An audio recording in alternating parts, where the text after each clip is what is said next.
Como dice el folleto de promoción que armamos, esto es un ciclo de 8 reuniones, de 8 clases, que va a cubrir las principales enseñanzas de lo que llamamos teosofía, y sobre esto último va a tratar la primera de las charlas, que es la charla de hoy. Y a lo largo de las 8 charlas van a escuchar a diferentes personas. Somos 5 las personas que vamos a intervenir. Las 2 primeras van a estar a cargo mío, o sea, esta y la próxima. Y luego otros miembros de nuestra sociedad nos van a ir tomando la posta y van a ir desarrollando los diferentes temas. El programa de estas 8 clases se había armado para un curso que damos nosotros presencial, es decir, normal, que iba a tener lugar en Buenos Aires en esta fecha, también los sábados a las 5 de la tarde, pero por cuestiones obvias debió suspenderse. Entonces preferimos, entre no hacer nada y hacer esto que naturalmente no es lo mismo, pero es mejor que nada.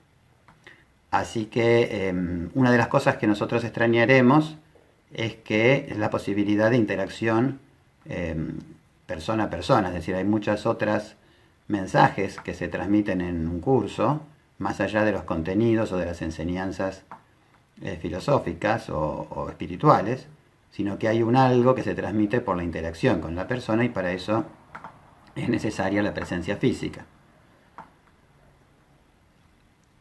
También otro de los elementos que en estas transmisiones por Facebook se pierde un poco es la posibilidad de intercambiar ideas entre todos, ¿no? También nos habían sugerido en algún momento utilizar alguna otra herramienta, como el Zoom, por ejemplo, u otras que hay que permiten esto, que son como videoconferencias, entonces las personas pueden hablar. Pero claro, en las actividades presenciales normalmente tenemos entre 12 y 20 o 25 personas, entonces podemos organizar estas conversaciones. Cuando la actividad es virtual, en general, la audiencia es mucho mayor. Por ejemplo, en este momento veo el indicador, estamos llegando a 100 espectadores. Por lo tanto, la interacción se hace prácticamente imposible, porque si los 100 vamos a hablar, sería un desastre, ¿no?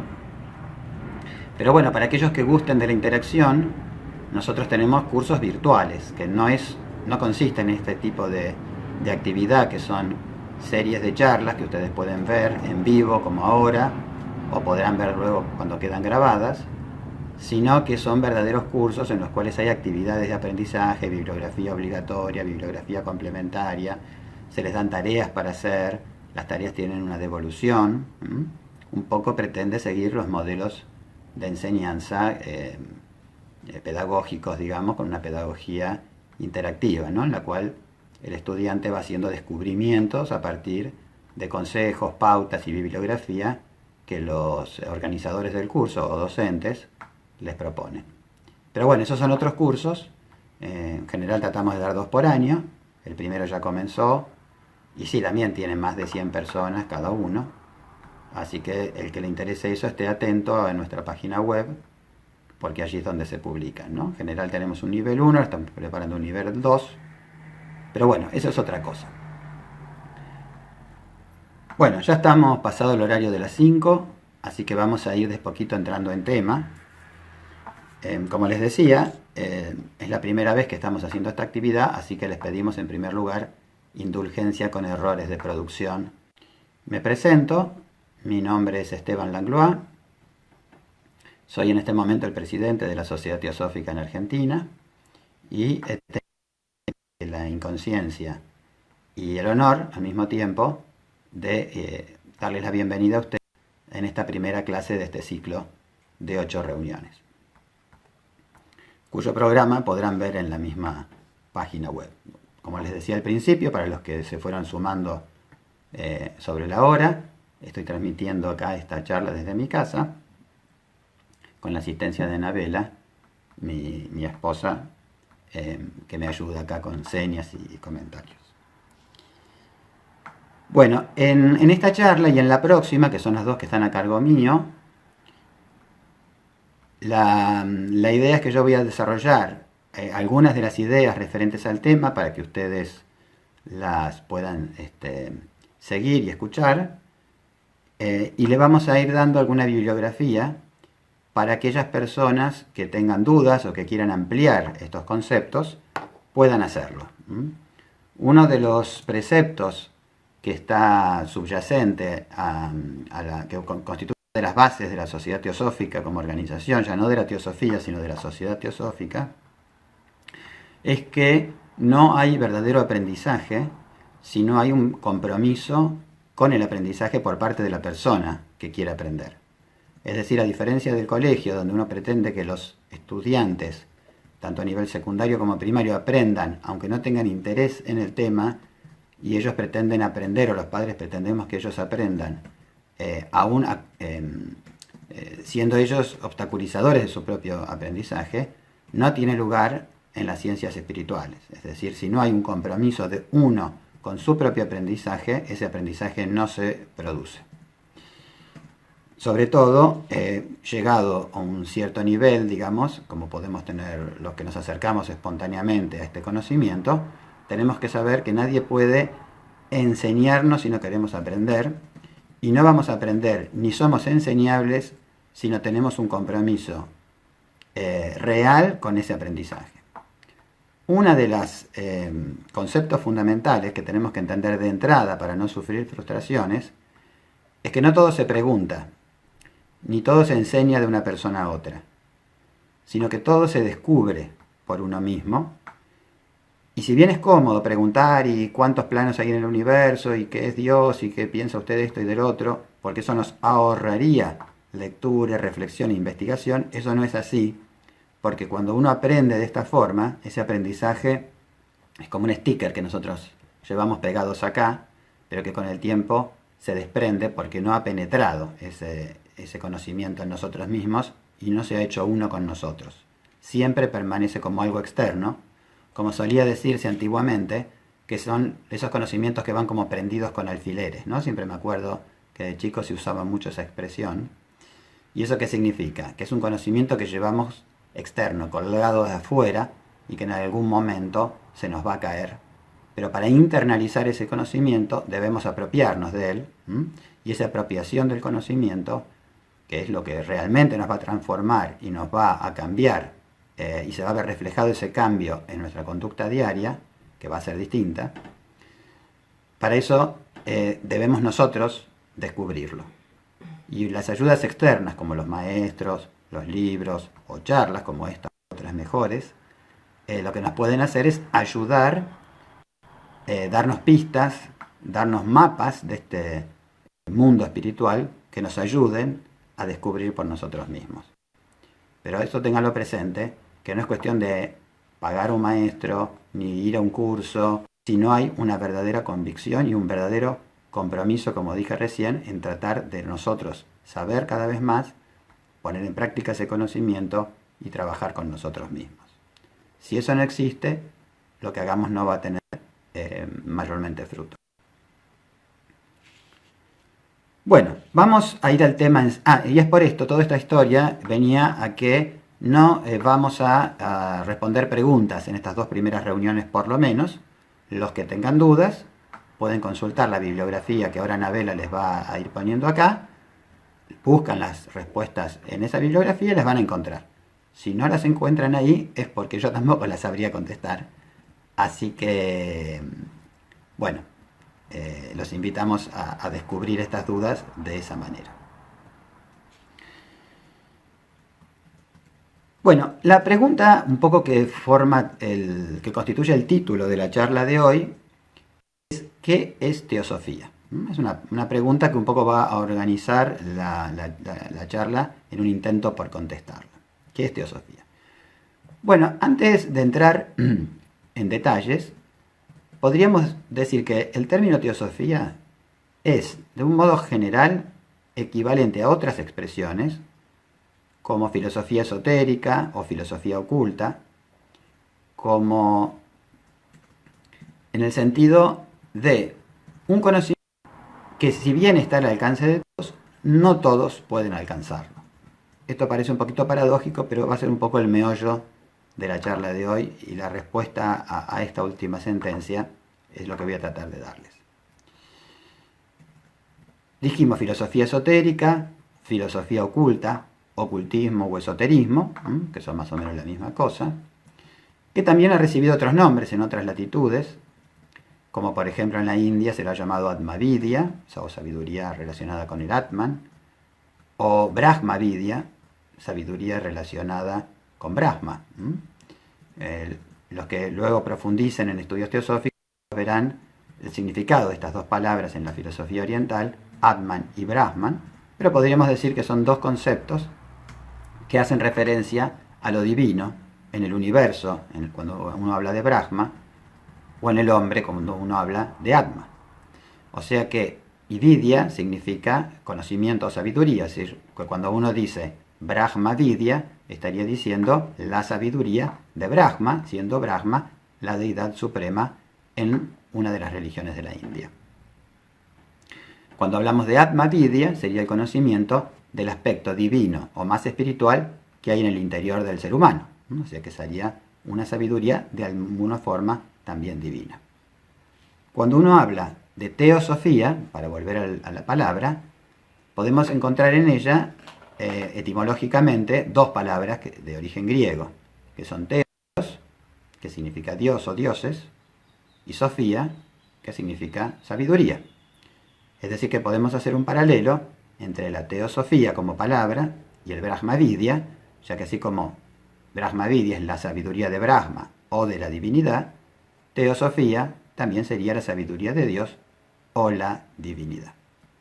Pero esto hay que ponerlo en el contexto histórico, ya que en el mundo helénico en el cual se acuñó esta palabra de teosofía, no existía el concepto monoteísta de la religión que tenemos nosotros hoy en día, de modo que el concepto que ellos tenían de Dios desde un punto de vista filosófico, vamos a referirnos por ejemplo a Platón, no era el del Dios de la tradición judeo-cristiana musulmana, digamos, ¿no? Donde tenemos un concepto de Dios muy diferente del concepto de Dios que existía en el mundo griego, que tenía dos aspectos.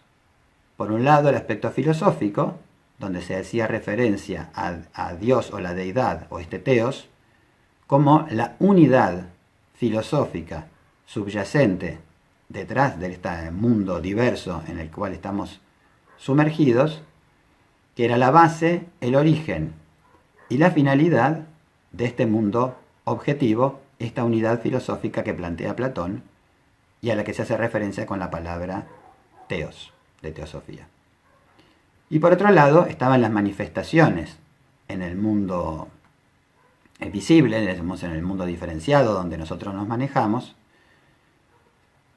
de esa unidad, y esas manifestaciones constituían desde lo más sutil, lo más sublime, lo menos diferenciado, lo más cercano a esa unidad, a lo uno o al sumo bien, que es otro de los nombres que él le da, hasta lo más diferenciado de todo en el universo, lo más concreto, lo más material, lo menos espiritual, por decirlo de alguna manera, existe una gran escala en la cual estamos ubicados todos los seres del universo, desde los más desarrollados espiritualmente a los menos, desde el mundo espiritual más sutil hasta el mineral más concreto.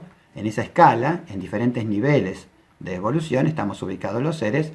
Entonces se llamaba dioses, como otra acepción, aquellos que estaban ubicados en una posición más cercana a esta unidad fundamental de la cual el universo surge y a la cual el universo va a volver, pero ley de ciclos que van a ver en otra de las charlas. Pero los seres, nos enseña la teosofía, no estamos ubicados en esta escala de una manera estática. No es que a uno le tocó estar en el escalón número 10 y queda siempre ahí, sino que las almas de las personas van evolucionando y van transitando toda esta escala evolutiva desde que surgen a partir de la unidad, bajan o descienden, por decirlo así, hasta el mundo material más denso, para luego retomar este sendero evolutivo en su sentido ascendente y volver a hacerse unos con esta unidad de la cual partieron. Es decir, que nos enseña la teosofía que hay un concepto de evolución que consiste en la diferenciación de las almas desde esta unidad fundamental para recorrer todos los mundos del universo material, sumergiéndose más y más en la materia, para luego volver a elevarse hasta la unidad de la cual surgieron, volviendo a atravesar estos mundos o planos del universo, como lo vamos a ver más adelante, de manera progresiva, hasta volver a esta unidad. Según se nos dice, la etapa humana en la cual estamos, la mayoría de nosotros, todos los que estamos acá conversando, estamos en un punto de equilibrio en el cual la tensión entre lo espiritual y lo material está equilibrada, y en la cual depende de nosotros mismos, de nuestro compromiso, de nuestro despertar espiritual, el poder tomar este camino de retorno a lo espiritual, porque estamos en el punto más bajo de inmersión del espíritu en la materia, y corresponde ahora volver al punto de origen. Pero bajar esta ladera, por decirlo de alguna manera, esta escala, ocurre de manera espontánea, por ley natural. Hay un impulso universal hacia la diferenciación que nos hace llegar hasta los planos más materiales. Pero el retorno hacia la unidad espiritual ya no es espontánea, no es natural, sino que, como dice la obra magna de Madame Blavatsky, La Doctrina Secreta, esto requiere de esfuerzos conscientes y autodirigidos, requiere de esfuerzo y de trabajo sobre sí mismo para poder remontar el camino de vuelta. El camino de ida, que ya hemos recorrido, y el camino de retorno que tenemos que emprender.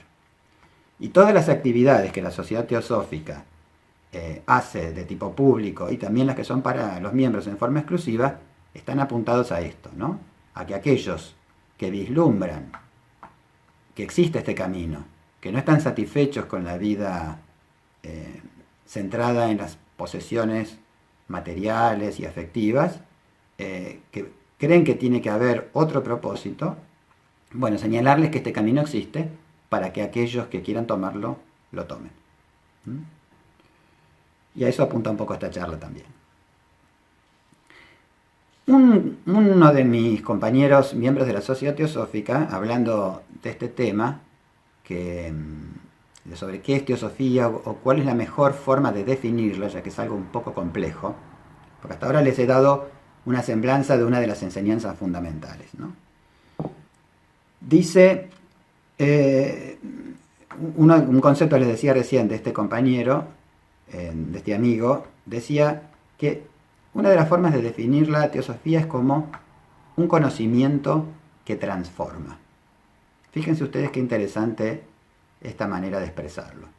La teosofía es una filosofía. Hay una serie de doctrinas que vamos a ir repasando a lo largo de este curso, ¿no? Sobre el karma, sobre la reencarnación, sobre aspectos filosóficos del espíritu y la materia, que vamos a ver la semana próxima. Hay una cantidad de enseñanzas filosóficas y teóricas, pero que a diferencia de otros conocimientos, si bien todo conocimiento tiene en alguna medida un poder transformador, pero se mete dentro de nuestro, y si nosotros nos lo apropiamos y lo vivenciamos, tiene la capacidad de transformarnos profundamente. Hay un ejemplo que en algunas charlas me ha resultado mucho y que les voy a repetir ahora, que dice que cuando uno es chico tiene tendencia a tocar todo, ¿no? Entonces muchas veces la madre de uno les dice, mira, nene, no toques acá porque eso quema. Y nosotros intentamos tocarlo y siempre está la mano de nuestra madre, ¿no?, que nos detiene, y no toques que quema, nene. Y nosotros persistimos en nuestro intento. Y en la mayoría de los casos tocamos el objeto caliente, el horno, la estufa o la llama mismo, y nos quemamos. Y a partir de esa experiencia, ya después no la tocamos más. ¿Y por qué esto ocurre así?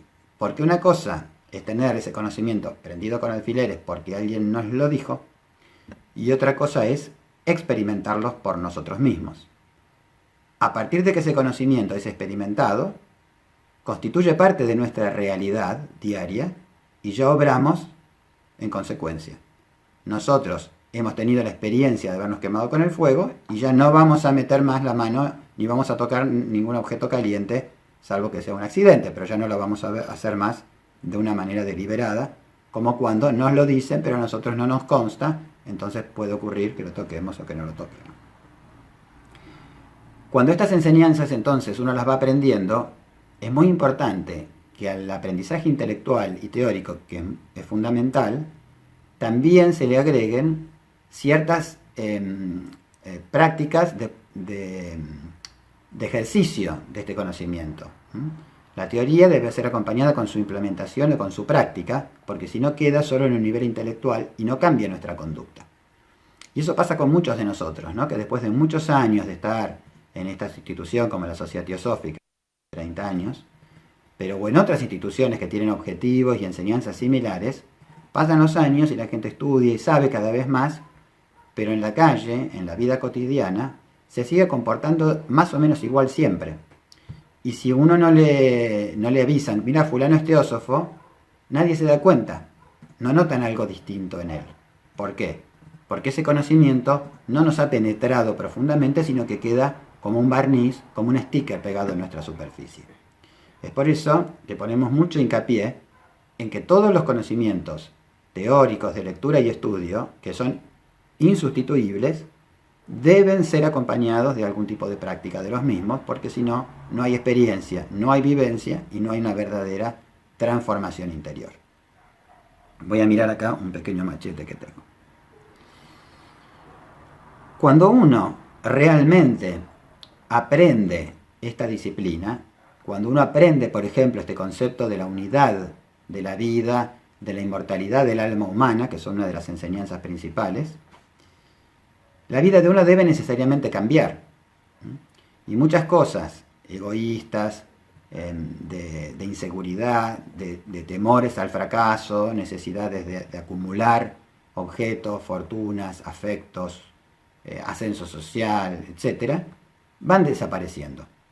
Y el obrar de esa persona se tiene que hacer más desinteresado, más generoso, la comprensión hacia el otro tiene que ir aumentando, la capacidad de escucha, el no decir a los demás lo que tienen que hacer, el no necesitar la opinión del otro para sentirnos valorados, el no emitir juicios sobre los demás. Bueno, todos estos elementos que todos quisiéramos seguramente tener, no van a mejorar y no nos van a diferenciar de una persona del común. ¿Por qué? Porque este conocimiento habrá quedado de una manera puramente intelectual y no ha hecho ningún ejercicio para llevarlo a la práctica, y ese llevar a la práctica implica mucha autocrítica, mucha revisión de nuestras emociones y de nuestros pensamientos, trabajos de meditación y otras cosas que vamos a ir viendo a lo largo de las diferentes clases.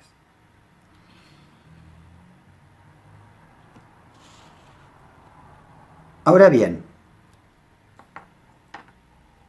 surgen de acá un par de ejes que yo quisiera desarrollar en los minutos que me quedan. Y es, bueno, vos decís, me refiero a mí mismo, ¿no? Que hay por un lado un conocimiento filosófico que hay que adquirir y por otro lado un conocimiento práctico. Sobre este conocimiento filosófico hay cantidad de textos, algunos de estos son los que le estaba ahora poniendo a Anabel ahí para que ustedes vean, pero por ejemplo se los puedo mencionar ahora: La clave de la teosofía, La doctrina secreta de Madame Blavatsky, los grandes libros de las diferentes religiones, la filosofía platónica, se puede leer neoplatonismo, las obras de Plotino. En la India encontramos budismo, que es una de las filosofías con más componente práctico, filosofía budista en cualquiera de sus subescuelas, los Upanishads, para los que les guste el hinduismo, en fin, que tenemos cantidad de textos, que todos dicen de diferente manera, a veces de maneras muy diferentes, pero a la larga se llega siempre a las mismas enseñanzas. La yoga, me olvidé de mencionar. Pero a veces he recibido preguntas de decir, bueno, pero los que escribieron esto, ¿de dónde lo sacaron? Digamos, ¿cómo saben que esto es cierto y que esto es así? ¿No? Porque lo primero que uno hace es tener esta aproximación intelectual, se convence de que eso es así, o sea, eso se convierte en una convicción o una creencia, y luego la puesta en práctica nos lo va a corroborar. Y justamente, este conocimiento podría decirse que es el conocimiento que se construye a través de la observación del mundo tal cual es. Es como si la naturaleza fuera un gran libro, el cual debemos nosotros interpretar, y que las interpretaciones del gran libro de la naturaleza son los que constituyen las grandes obras de la filosofía esotérica o del conocimiento esotérico. ¿Qué significa esto? Bueno, les voy a poner un ejemplo con el cual ustedes van a entender enseguida lo que yo les quiero decir. La ciencia física, vamos a suponer la física, vamos a poner el ejemplo, yo no sé de física muy poquito, pero sí vi bastante de metodología. La física tiene leyes que explican el comportamiento del mundo material. Por ejemplo, una manzana se cae de un árbol y hay una cantidad de explicaciones físicas de por qué la manzana, cuando se suelta, se cae de la tierra, o en la cabeza de Newton, por ejemplo. Y no cae para arriba, ¿verdad? Cuando se suelta. Hay un fenómeno que se observa y hay una ley que la explica. Esa ley, en definitiva, no es más que un producto de la imaginación humana, que es una elucubración teórica y científica para explicar por qué la manzana cae para abajo y no cae para arriba. La física como ciencia es una interpretación de lo que se observa del mundo físico. Uno lee en la naturaleza este fenómeno y lo explica a través de un conocimiento que es lo que se conoce como la física. Y todo el conocimiento científico de todas las disciplinas es un conocimiento teórico que surge a partir de la lectura del mundo práctico. Para el esoterismo no es muy distinto. Grandes iniciados de la antigüedad y del presente observan con otros ojos el mundo que los rodea, no solo el físico, sino también el psicológico, el mental y el espiritual, lo interpretan y construyen lo que se conoce como la doctrina esotérica o la doctrina oculta. Nosotros debemos utilizar estas explicaciones e interpretaciones de los grandes iniciados que nos van a servir como guía de ruta para poder nosotros mismos experimentar la verdad de los contenidos de estas doctrinas explicadas en los diferentes textos. Y es por eso que en cada época de la humanidad han existido iniciados que escribieron obras esotéricas adaptadas a la época y a la cultura del momento, para hablar con el lenguaje de la época y del lugar, y el idioma del lugar. Porque en definitiva, el texto no es la verdad en sí, sino que el texto esconde una verdad que nosotros tenemos que descubrir y que experimentar. Y recién después de haber hecho este camino, ese conocimiento se va a hacer propio, lo vamos a poder vivenciar o vivir, como decía recién, y esa es la verdadera transformación interior que nosotros vamos a sufrir como consecuencia de esto. Ahora bien, así como en la escuela el conocimiento es gradual, también el conocimiento es gradual en el campo del ocultismo o de la teosofía. ¿Qué significa esto? Que si bien el conocimiento está al alcance de todos, porque ya les digo, no es más que la observación de lo que nos rodea, solo que nosotros miramos y no vemos, escuchamos pero no entendemos, no tenemos esa capacidad, ese ojo abierto para poder ver realmente. Entonces vemos lo que reconocemos e imaginamos el resto y construimos colectivamente como humanidad un mundo imaginario, un mundo irreal, porque no podemos ver las cosas tal cuales son, como si tuviéramos un cristal que nos impidiera ver la realidad, aunque la realidad está ahí, al alcance de nosotros. Y como les decía recién, un ejemplo sencillo sería, nosotros podemos darle un libro a un chico de 4 años. Pero ese chico de 4 años lo va a ver, tiene el conocimiento del libro delante suyo, pero no lo puede acceder. ¿Por qué? Porque no sabe leer. Y entonces, ¿qué va a pensar cuando le damos el libro, aunque le digamos que ahí está el conocimiento? Nada, que es un juguete más, que son hojas para pintar, o un elemento del que puede servirse, por ejemplo, para alcanzar un estante más alto, como un escalón. Pero no va a haber ahí, aunque se lo digamos nosotros, una fuente de aprendizaje o de conocimiento de nada, porque él no sabe todavía leer, y no puede leer porque tiene 4 años. Pero cuando tiene 6 o 7, ya domina la lectura, digamos, y se va dando cuenta de que ahí hay un conocimiento. Pero algunas cosas podrá leer y entender, para otras no. Podrá leer cuentos, por ejemplo, adaptados a la edad. Pero si le damos un libro complejo, evidentemente no va a poder pasar de la primera oración. ¿Por qué? Porque todavía necesita seguir aprendiendo, que ese aprendizaje lo modifique y lo ponga en condiciones de adquirir un aprendizaje mayor. Y así también es el entrenamiento oculto, porque si bien, como les decía recién, todo está a nuestro alcance, nosotros debemos ponernos en condiciones de aprender, de ser enseñables, como un término pedagógico más moderno. ¿Por qué? Porque nosotros no podemos aprender aquello que está más allá de nuestra capacidad de aprendizaje actual. Por lo tanto, cada aprendizaje va a constituir los cimientos para poder subir un escalón más y adquirir un conocimiento mayor. Siempre y cuando nosotros, como les decía recién, y no me voy a cansar de insistir, hagamos algún tipo de ejercicio o de puesta en práctica de ese conocimiento, porque es lo que nos va verdaderamente abrir ese ojo espiritual, digamos, que nos va a permitir ver en ese mundo. Nosotros no podemos dar saltos, no hay atajos en el desarrollo espiritual. Nadie puede aprender por nosotros. Ese aprendizaje es gradual y lleva esfuerzo y toma tiempo. Eso a veces es un poco frustrante porque uno quisiera aprender todo ya, pero eso no es posible. Si no hacemos ese esfuerzo y no pasamos por las diferentes etapas del aprendizaje, no aprendemos. A veces hay algunas escuelas, digamos, que a mi criterio tergiversan un poco alguna enseñanza y nos hacen creer de que podemos, a través de alguna experiencia especial, adquirir súbitamente un conocimiento o un estado espiritual sin haber trabajado sobre nosotros mismos para adquirirlo. Y yo creo que realmente eso no es así. Que tal vez en algún caso se haya producido, pero en esos raros casos, en general, se debe a que ese trabajo interno ya se ha hecho. Ya se ha hecho en vidas anteriores y uno puede despertar, tal vez de repente, a ese conocimiento. Pero eso no es la regla general. Yo no me esperanzaría mucho con eso.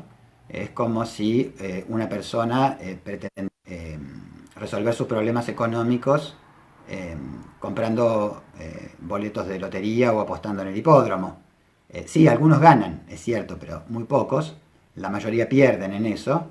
Y si hubieran invertido su esfuerzo y ese dinero y su inteligencia en trabajar o resolver sus problemas de otra forma, seguramente tendrían más garantía de resolverlos que si solamente van a apostar, ¿no? Donde se pierde tiempo y otras cosas. Por lo tanto, el camino del descubrimiento de la teosofía y sus enseñanzas, como les decía recién, es un camino progresivo. A lo largo de la historia de la humanidad, ha habido siempre enseñanzas de estos seres iluminados o grandes iniciados, como decía recién, que pretendían ayudar no al común de la gente, no a la masa, que todavía tiene muchas otras cosas que aprender y todavía no está en condiciones de transitar este sendero. Como decía Buda, las personas que tienen los ojos de la espiritualidad cubiertos con una fina capa de polvo. No que son ciegos ni que están haciendo otra cosa, sino que no ven lo espiritual, pero están a punto de, que están orientados ya en ese camino. Dice, a ellos sí es posible ayudarlos. Y para ellos son mis enseñanzas. Yo puedo ayudarlos a quitar esa fina capa de polvo, pero no introducir en esto a aquellos que no quieren ser introducidos, aquella persona que está abocada a los negocios o a la acumulación bueno, en fin, a lo que sea, y que ignora y da la espalda completamente a esto, esas personas no se van a beneficiar mucho. Para ellos, sí, estos iniciados han dedicado esfuerzo a través de lo que se llamaba justamente las iniciaciones, las enseñanzas esotéricas, las enseñanzas ocultas, y dejaban para el resto de la gente que se beneficie de los aspectos esotéricos de su propia enseñanza. Entonces, cuando uno, ¿qué quiero decir con todo esto? Que me he enredado un poco, les pido disculpas. Lee un libro sagrado o un libro esotérico, va siempre a tener algún nivel de comprensión. Aquellos que se acerquen de una manera más superficial, por ejemplo a una religión, van a encontrar dentro de ella muy buenas y útiles enseñanzas, sobre todo morales y de buena conducta.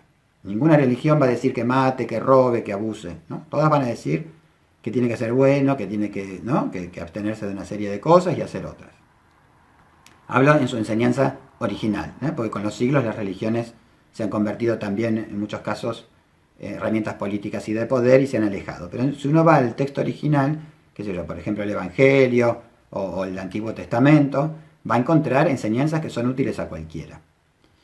Pero aquellos que saben ver más, que han tenido el privilegio de ser enseñados en las claves de interpretación esotérica, van a encontrar detrás de estas parábolas, por ejemplo de Jesús, que dan una enseñanza moral muy positiva, otras enseñanzas ocultas que el común de la gente no puede acceder porque no tiene esta clave, porque todavía no tiene el ojo como agudizado como para ver eso.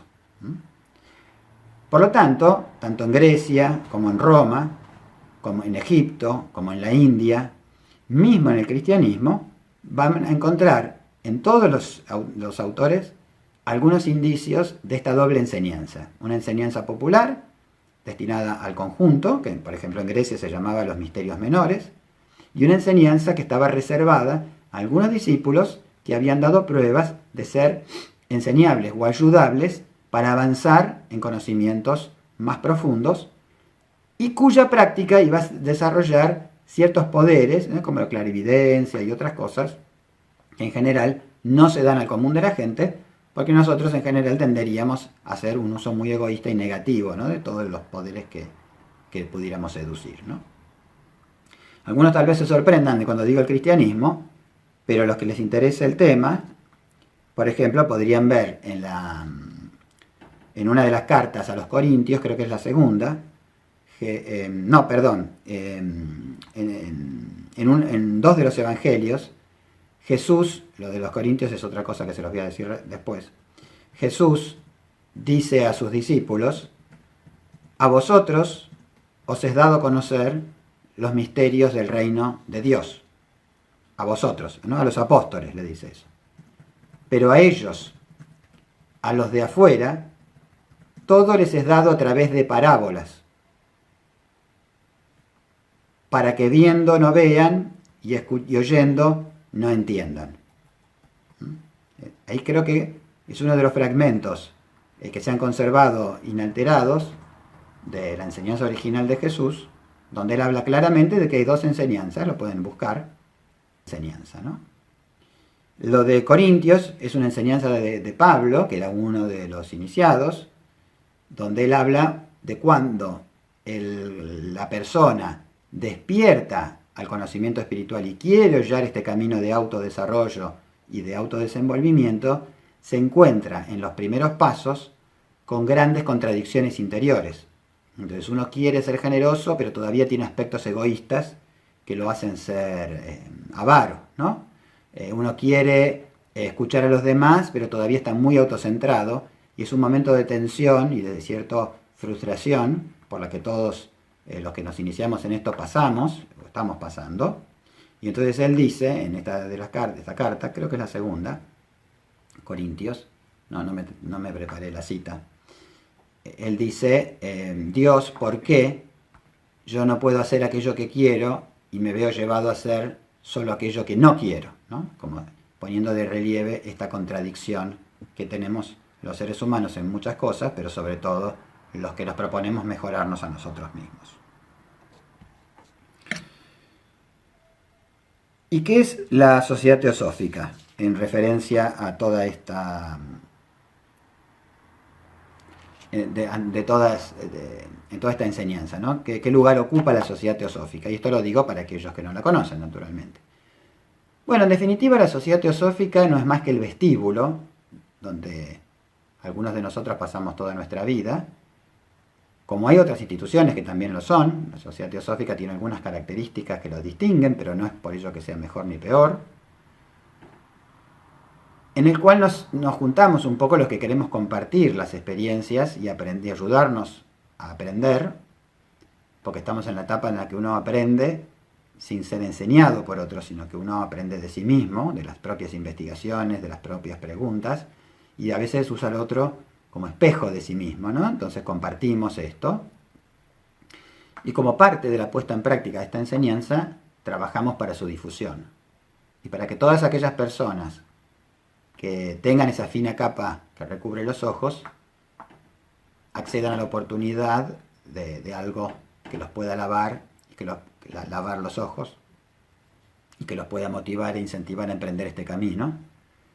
Pero ninguna de nosotros en la Sociedad Teosófica tiene la arrogancia de constituirse en el maestro de nadie, digamos, sino que podemos ser maestros en la medida en que alguno de ustedes saque algún provecho de nuestras exposiciones o enseñanzas o ejemplos de vida.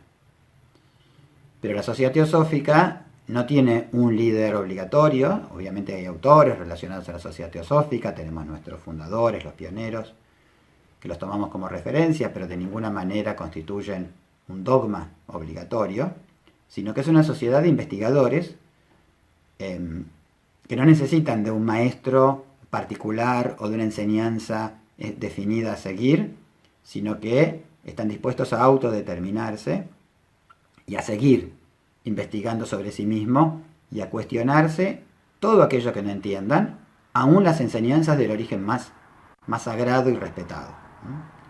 Hay otras instituciones que se basan en las enseñanzas de una persona, por ejemplo, que en general es gente espiritual y de alto nivel de desarrollo, y no está mal para aquellos que necesitan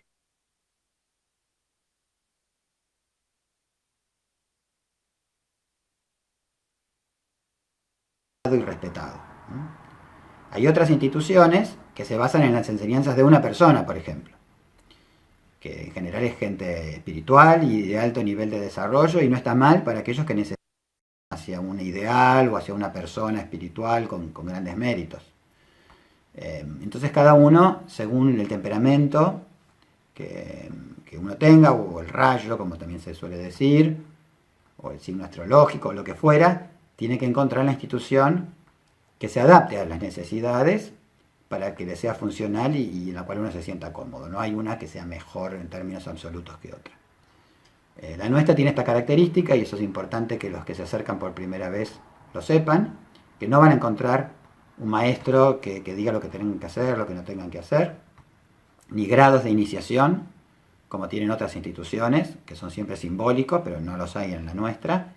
Nosotros entendemos que la iniciación es privada y que se da en los ámbitos internos, pero no es algo a lo que se acceda, por lo menos a este nivel, a través de un ritual o algo así, lo cual no está mal que otras instituciones lo tengan, porque algunas personas más ritualistas tal vez necesiten este tipo de camino, digamos, de aprendizaje. Bueno, con esto vamos cumpliendo nuestro tiempo, ya van 45 minutos de exposición. Les agradezco mucho por la atención. Nos vamos a volver a encontrar la semana próxima. El tema es un poco la relación entre el hombre y el universo. Vamos a tocar los conceptos de espíritu y de materia, la relación que hay entre los mismos. Y va a ser una charla de alto contenido metafísico.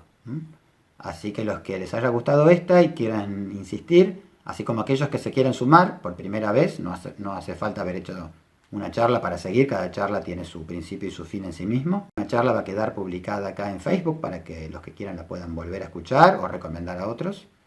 Así que les decía recién, les agradezco la atención y los esperamos entonces el próximo sábado a las 5 de la tarde.